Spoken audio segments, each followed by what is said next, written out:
Hello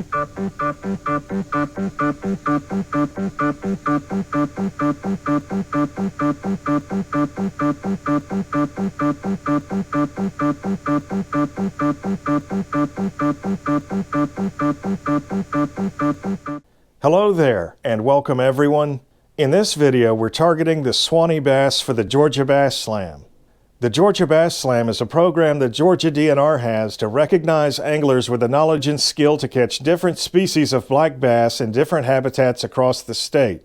Another reason or purpose of the Georgia Bass Slam is to stimulate interest in the conservation and management of native black bass and their habitats. Georgia has 12 native species of black bass, but for the purpose of the Georgia Bass Slam, only 10 are eligible. And the DNR did that because some species are so similar that most anglers can't identify them in the field. That's why largemouth bass and Florida bass are both considered largemouth bass for the Georgia Bass Slam. They did the same thing with spotted bass and Alabama bass. Both species are considered spotted bass for the Georgia Bass Slam. To achieve a slam, anglers have to catch at least 5 different species in a calendar year. 5 is the minimum number required for a slam, or you can try to catch all 10 species on the list. For those that don't know, the Suwannee bass is native to the Suwannee and Ochlockonee River drainages in Georgia and Florida. And it has been introduced to the St. Marks and Osceola River systems in the Florida Panhandle. Suwannee bass are kind of unique because they're one of the few stream specialists in the Micropterus genus that's found exclusively below the fall line. As a stream specialist, Suwannee bass are often more abundant in stream sections with higher channel gradients, especially during the summer. Water flows downhill, so you're going to have more current in sections where the channel gradient is steeper. And this is true with all stream specialists. If you're not catching them, or you're only catching largemouth, you probably need to find a section with more current. Suwannee bass are also more commonly found in areas with coarse sand or rock substrate and some kind of wood cover. Now, below the fall line, all the metamorphic and igneous rocks are buried under the sand, clay, silt, and gravel sediment of the coastal plain. You do find sedimentary rocks like limestone, dolostone, and sandstone in the coastal plain region of several states. Sedimentary rocks form from the accumulation and compression of sediment over long periods of time. We're actually going to talk more about geology and why it's important in another video. But when you're fishing below the fall line, because those metamorphic and igneous rocks are buried, you're going to be targeting some kind of wood cover most of the time here in Georgia. When creeks and rivers are high, cypress and tupelo trees that have a large base provide refuge from the current for fish and other animals. When the water is low and there isn't much current, like the conditions we have in this video, I catch more fish off logs and blowdowns. Today we're fishing the Withlacoochee River near Valdosta, Georgia, which is part of the Suwannee River drainage. And there's actually 2 Withlacoochee rivers in Florida. This one, which starts in Georgia, and the other one starts in the Green Swamp northeast of Tampa, and it flows north from there all the way to the Gulf Coast near Yankeetown, which is just north of Crystal River if you know where that is. The other Withlacoochee River does not have Suwannee bass, so that's why I mentioned it. The Withlacoochee River we're fishing today is part of the Suwannee River drainage. So you have 3 native species of black bass: the Suwannee bass, the largemouth bass, and the Florida bass. You also have largemouth Florida hybrids because there's a large natural zone of hybridization that basically includes Atlantic and Gulf coastal plain rivers from the Cape Fear River in North Carolina to the Choctawhatchee River in the Florida Panhandle. The only way to field ID largemouth bass and Florida bass in a lake or river system that has both is by counting lateral line scales, and this is pretty difficult if the fish is alive and moving around. But you might be able to get an accurate scale count if you have a high-resolution image of the fish. That way you can count the scales without the fish moving around. Again, we are targeting the Suwannee bass for the Georgia Bass Slam in this video. So I hope you like it, and thanks for watching.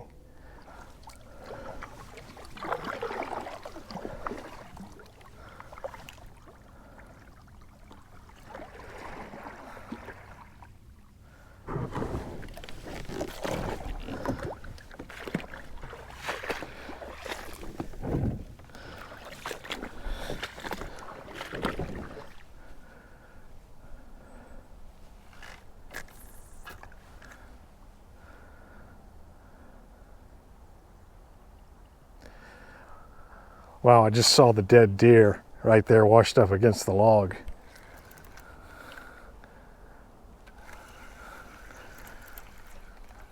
That one does not appear to have a head, so I'm not going near that thing. Usually if I see some antlers or a nice rack, you know, on a deer, I'll make some effort to show it to the camera, but that thing kind of got the wind at my back, so I'm not going over there.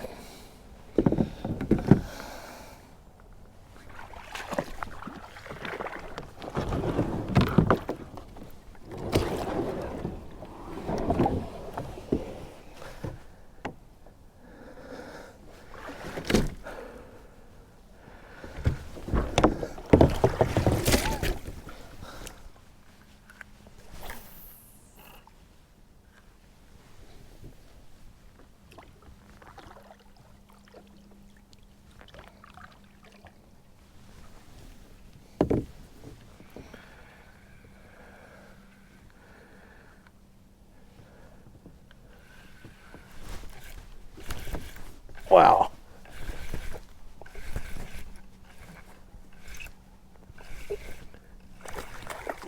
Well, that looked like a largemouth. That's what I'm going to tell myself anyway.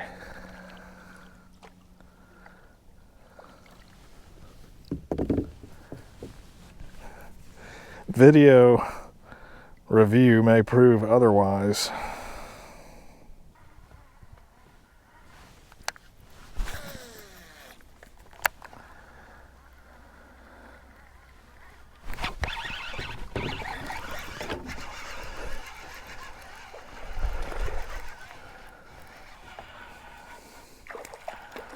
That is a largemouth.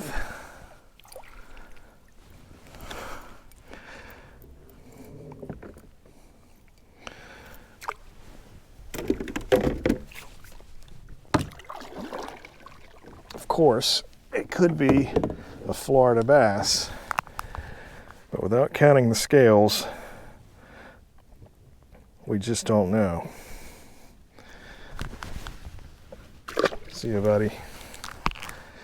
He hit the old spinnerbait though.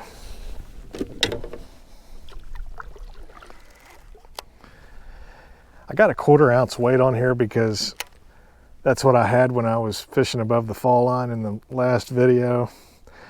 If down here, I like a 5/16 when I'm targeting Suwannee bass, and that's usually because I'm fishing areas with more current. And I should be fishing areas with more current, but I drove over 4 hours to get here, and I always fish too much whenever I do that, because you know, if you've been driving for so long, you just want to fish when you do get to the river. But really, I should just paddle about 3 miles and just stop at the primo stuff, and I'm not doing that.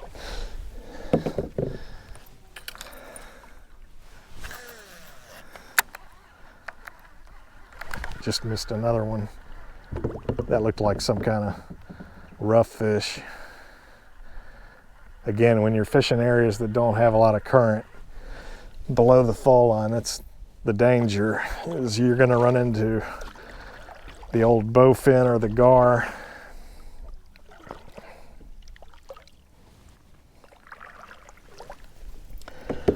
I haven't caught a bowfin in a while, so I wouldn't cry too much, I guess.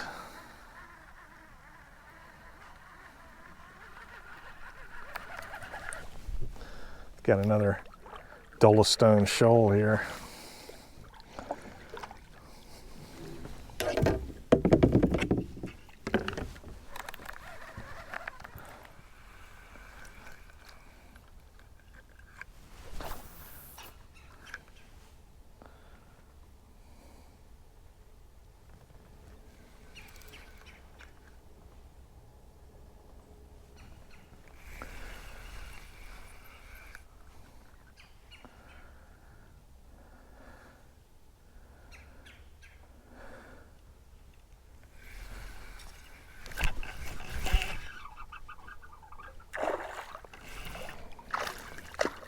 little largemouth.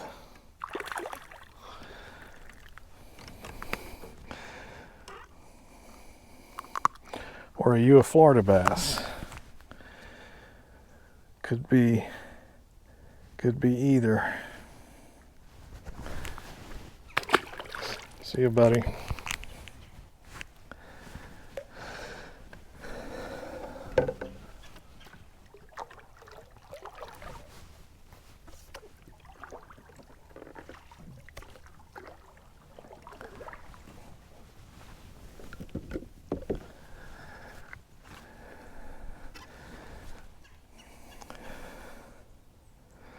There's not enough current here. That's why we're not catching any Suwannee bass. I've got to just paddle a ways till we find some suitable current.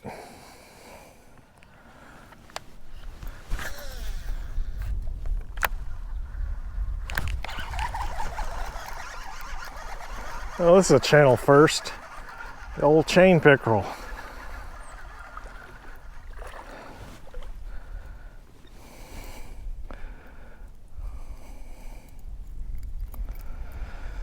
First member of the Esox family.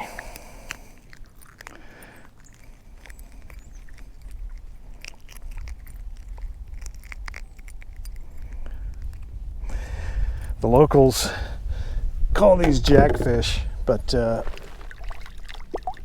it's a chain pickerel. Same family as the muskie and the northern pike.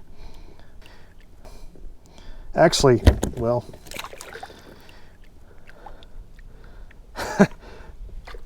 I was going to demonstrate or try to at least show how to hold those fish. I see so many people catch a muskie for the first time and they don't know how to hold one, which is, you know, they have a lot of big teeth in there. Obviously, if you've never caught one, it can be kind of a challenge to hold one, but you can actually practice on those chain pickerel. You can hold them the same way. Just get them under the gill cover with your hand. But and I was going to demonstrate the proper handling technique, but the fish had other plans.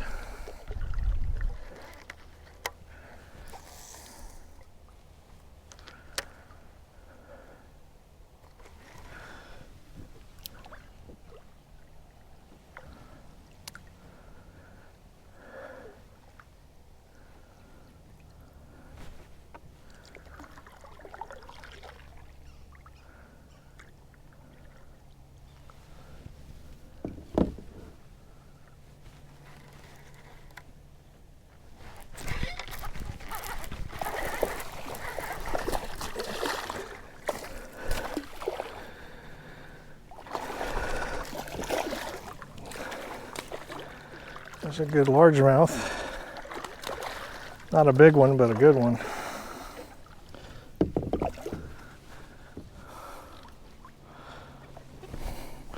Of course, it could be a Florida bass. Without counting the lateral line scales, we just don't know.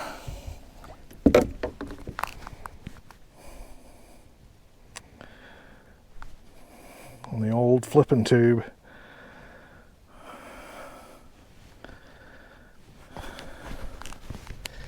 See you, buddy.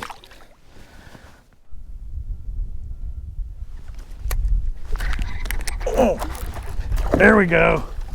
There we go. That's what we came for, folks. Oh yeah. He was in the log.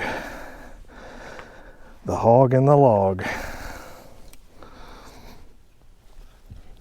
Oh.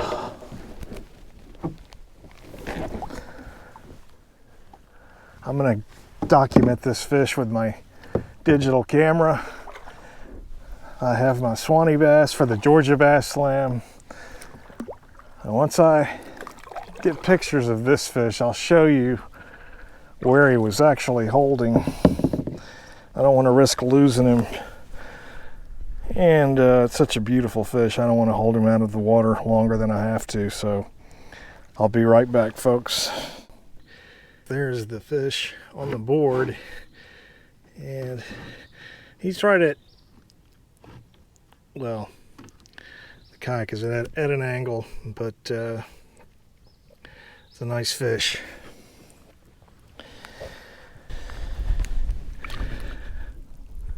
I'm gonna release this fish.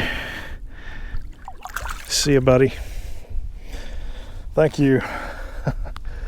And caught that fish on a Strike King flipping tube, and it's just pretty much a standard setup that I use when I'm targeting these fish. I use a 4/0 Gamakatsu extra wide gap hook. That's a Superline hook, and this happens to be a 1/4 ounce weight. I actually prefer a 5/16. You could even use a half, but that's it. And then the tube is just a green pumpkin with some red and green flake. It just looks kind of like a warmouth or a crayfish.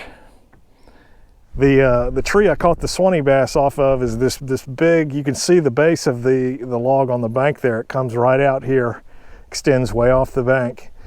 Out here, you know, probably close to 40 feet, and the fish was maybe 20 feet off the bank.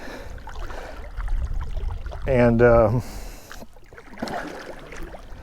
there's not a lot of current here, but I think if the water wasn't so low, there would be some current. But anyway, there was a fork. That's a hardwood tree. The fish hit the bait on or near the bottom. You know, it's only 3 or 4 feet deep right there. And the wind had kind of blown me into that tree. I was kind of, when I caught that largemouth, I put too much line on my reel, and the line bit down into the spool, and I was trying to pick it out, and the wind blew me right into this log, and I was kind of not real happy about that, because I thought I'd blown my shot at catching anything here. But the Suwannee bass didn't seem to care a whole lot that my kayak had blown into the log.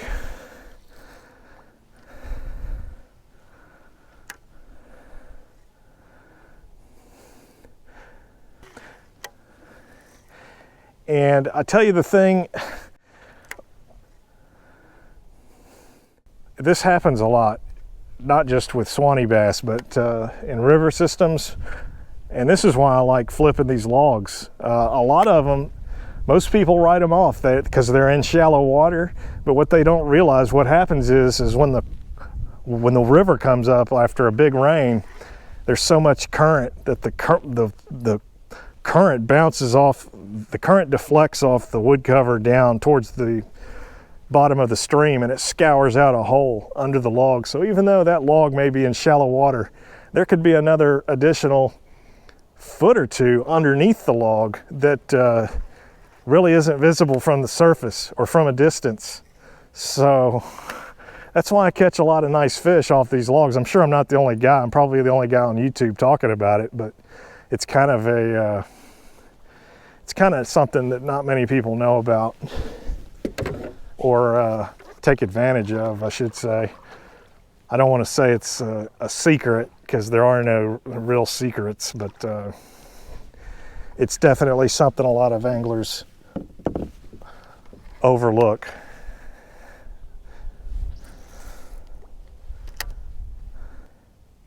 And you don't have to flip a tube out here.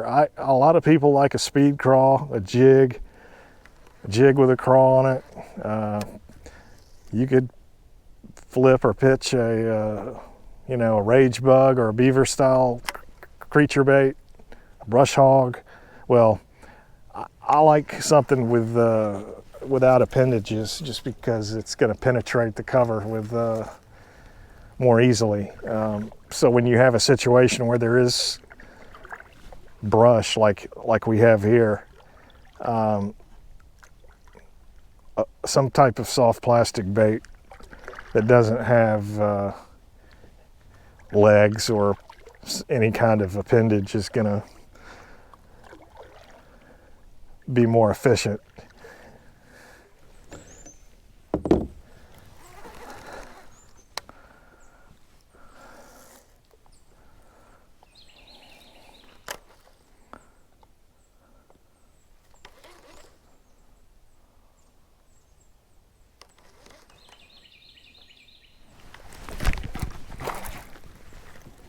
There's a largemouth. I know I jerked you out of the water before you could even blink, buddy, but I wasn't taking any chances. Might be a Florida bass, just don't know. See you, buddy.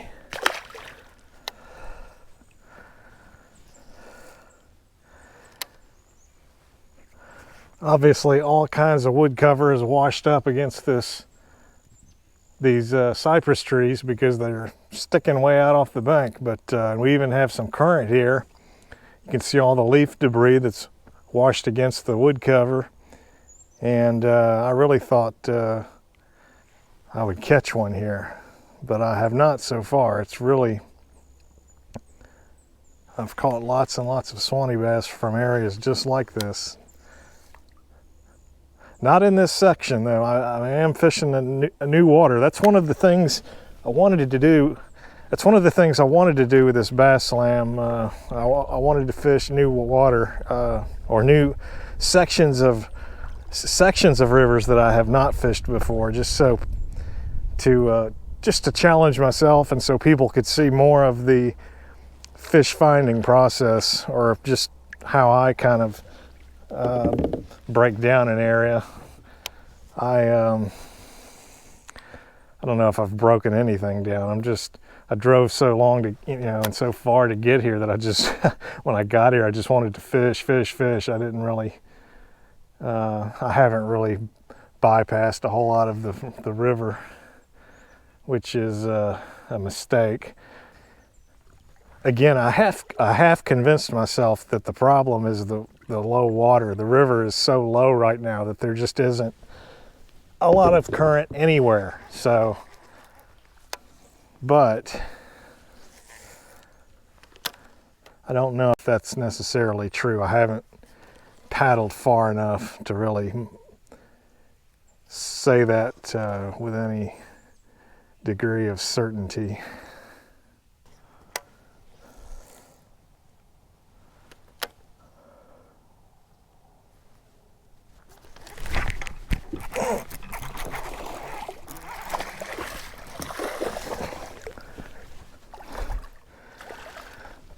Largemouth.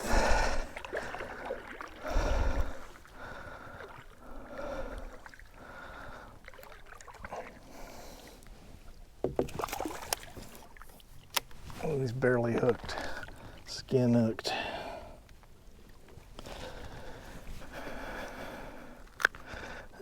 He probably wouldn't come off. I was scared to swing him. Largemouth or Florida bass? He could be either one. Would have to count the lateral line scales.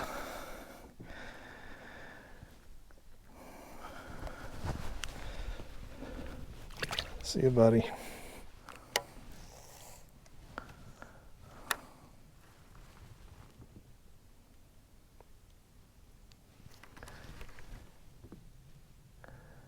Well, it looks like we got some pennywort up there.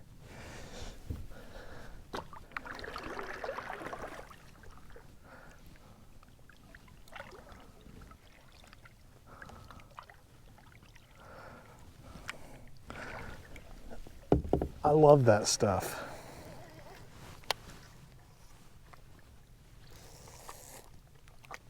Because there's usually fish around it. Well, it's not another dead animal, is it?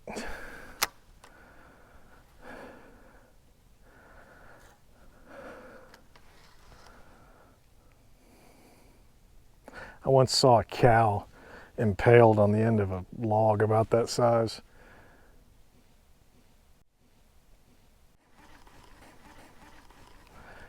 Most maggots I've ever seen in one place,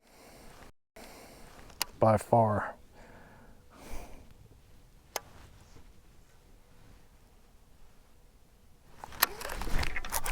Oh, are you kidding me? Are you kidding me? That's what I get. Well, I'm sure everyone can see why that fish was there. I should really retie, but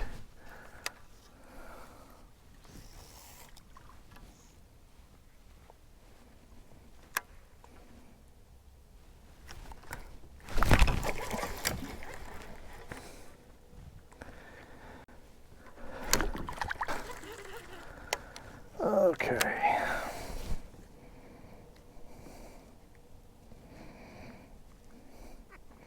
Yeah, I'm probably going to break off if I actually hook a good one.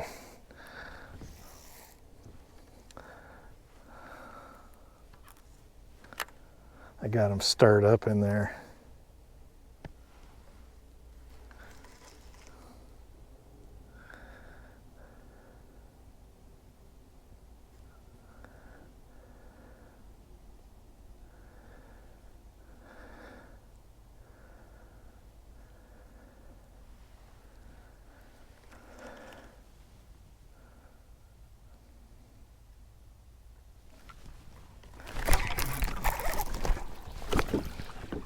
Wow.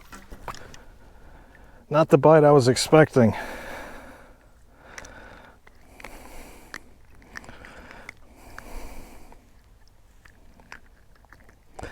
Sorry, little guy.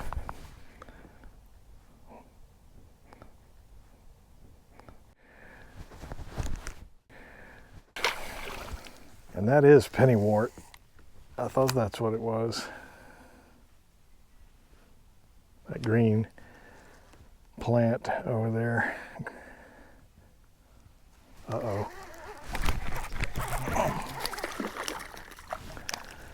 Another largemouth.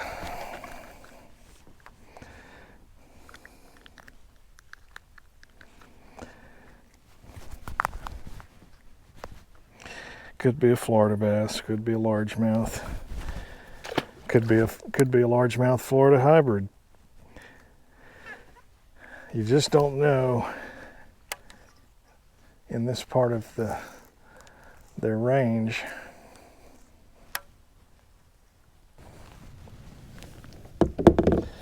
That's pennywort, folks.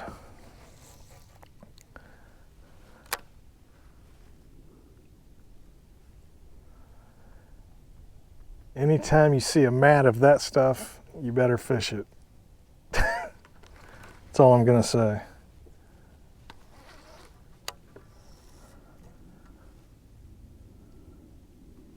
Of course, in some places in Florida, the lakes are just, the perimeter of the lake is just all pennywort, but you've got to look for areas that have current, and it's just like the cypress trees, looking for the irregular bank features. Any place the pennywort sticks way out, like those cypress trees, those typically are the patches that hold fish. The ones that form, the mats that form points with current, those are typically the areas that hold the fish.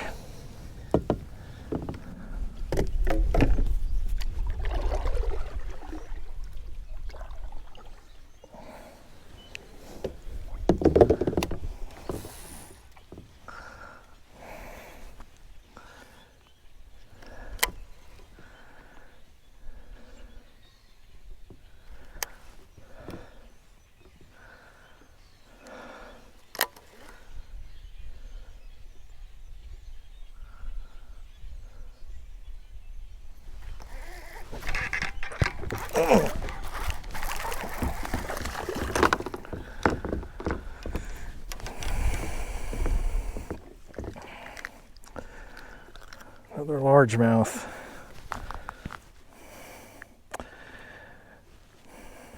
See you, buddy.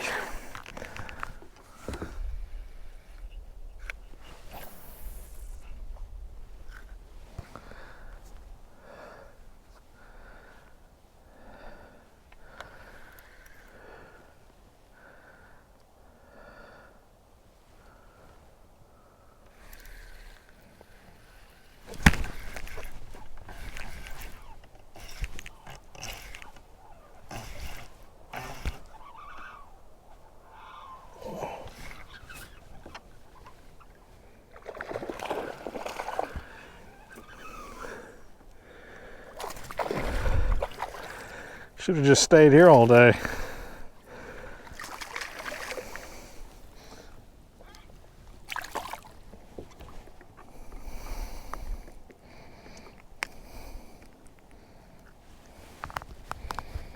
It's the best one, I think. Nice largemouth or Florida bass, or largemouth Florida hybrid. We'd have to count the lateral line scales to know for sure.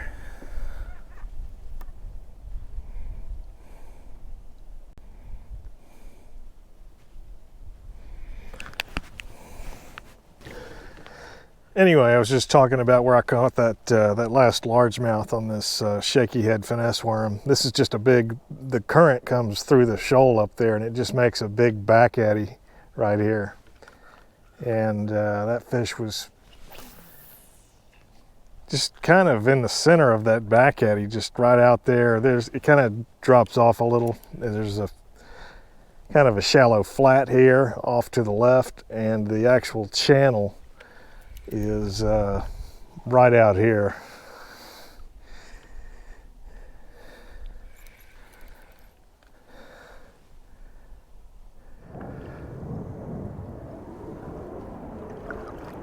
Oh man, an A10 Thunderbolt.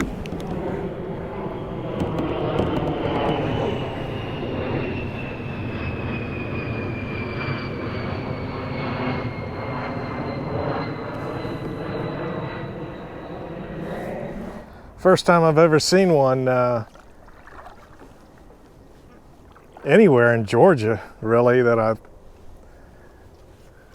seen just about everything else. Man, that deer smells so bad. Imagine pickled deer.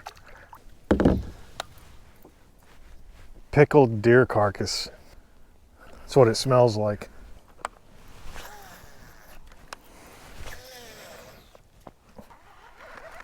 All right, I gotta get past that.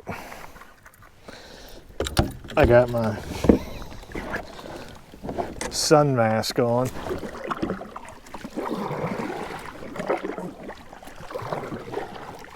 Oh, that is too bad. Oh, wow.